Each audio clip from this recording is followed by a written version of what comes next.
जय हिंद दोस्तों, the Chronicle post में आपका स्वागत है। जितनी बार अमेरिका को मौका मिलता है उतनी ही बार अमेरिका एक आम भारतीय की उम्मीदों पर बिल्कुल खरा उतरता है, क्योंकि आप जैसे और मुझ जैसे एक आम भारतीय की अमेरिका को लेकर हमेशा से एक सोच रही है कि अमेरिका भारत और भारतीयों को किसी भी समय धोखा दे सकता है। एक देश के रूप में भारतीयों ने कभी भी अमेरिका को एक सच्चे दोस्त के रूप में नहीं देखा, और जिसका कारण है भारत के खिलाफ अमेरिका के किए जाने वाले काम, फिर चाहे वो तेजस मार्क 1A के इंजन की डिलीवरी में देरी करना हो या भारत विरोधी तत्वों को अपने देश में संरक्षण देना। और इन्हीं भारत विरोधी तत्वों में खालिस्तानी उग्रवादी गुरुपतवंत सिंह पन्नू मुख्य तौर पर शामिल है, जिसके कंधे पर बंदूक रखकर आज एक बार फिर अमेरिका ने भारत पर गोली चलाई है। और इस बार निशाने पर हैं भारत के जेम्स बॉन्ड कहे जाने वाले NSA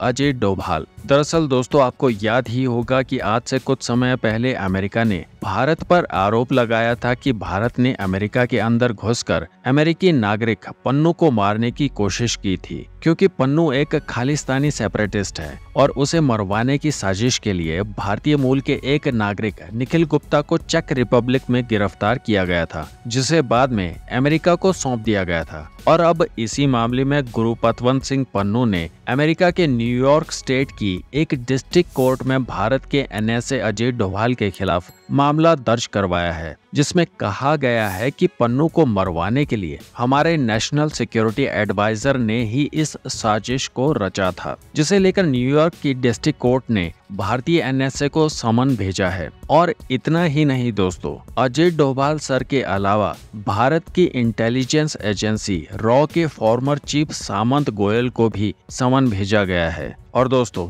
ये लोग यहीं नहीं रुके। इस समन में कहा गया है कि यदि दोनों 21 दिन के अंदर अमेरिका के कोर्ट में पेश नहीं हुए तो उनके खिलाफ गिरफ्तारी वारंट जारी किया जाएगा। वैसे देखा जाए दोस्तों, तो इन दोनों इंसानों को गिरफ्तार करना तो छोड़िए, किसी भी देश की कोई भी कोर्ट इन्हें छू भी नहीं सकती। खैर, अब इस मामले को भारत सरकार ने अमेरिकी सरकार के सामने रखा है और विदेश मंत्रालय की तरफ से साफ तौर पर कहा गया है कि इस तरह की कार्रवाई आप कैसे होने दे सकते हैं। इस तरह के मामले को कोर्ट में जाने से पहले अमेरिकी सरकार ने रोका क्यों नहीं? क्योंकि दोस्तों, इस तरह के हाई प्रोफाइल मामलों को दो देशों के बीच हमेशा डिप्लोमेसी के द्वारा ही सुलझाया जाता है, क्योंकि इस तरह के केसेस काफी सेंसिटिव होते हैं और इसमें दो देशों के बीच रिश्ते पूरी तरह से खराब हो सकते हैं। लेकिन दोस्तों, हमें यहाँ समझने की जरूरत है कि ये जितनी भी चीजें सामने आई हैं, वो सब अचानक से नहीं हुई हैं। दरअसल यहाँ अमेरिका भारत को डराने की कोशिश कर रहा है कि अगर आप हमारी बात नहीं मानेंगे और रूस के साथ अपने संबंधों को बनाए रखेंगे तो हम भारत को रोकने के लिए किसी भी हद तक जा सकते हैं। क्योंकि हाल ही में अजित डोभाल सर रशिया जाकर पर्सनली व्लादिमीर पुतिन से मिलकर आए हैं,